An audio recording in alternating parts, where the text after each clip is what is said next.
everyone, welcome back. Let's learn how to fix iPhone is stuck on the home screen with a would like to send you critical alerts messages. How to fix it? Let's go and check it out. Well, if there is a triangle red color sign coming in front of you all the time and even a notification comes in front that there is a critical alert into your iPhone, then how to fix it? Then home would like send a critical alerts again and again and again, and you will not be able to use anything. But for that, you can actually give a force restart to your iPhone, and that actually considered as a quickest solution for this problem. For that, you actually need to press and hold this volume up button, then volume down button, and then press and hold this power button until you see the Apple logo onto your screen. Let us do it once for you.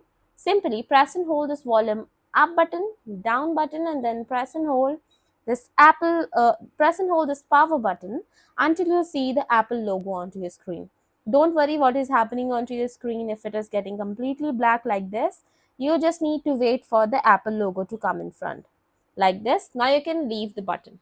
Now it will actually take 20 seconds maybe approx or 30 seconds to just get it back again, and then your phone will start working well and there should be no alerts into it and nothing, because force restart is actually considered as the quickest solution for all these kind of small glitches coming in front of you again and again.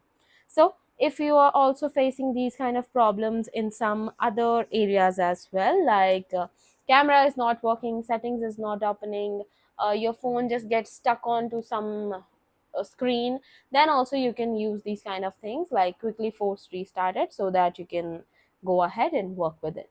So I hope this is going to be informative for you and you will get the idea how to do so. So thank you so much and may you all have a great day.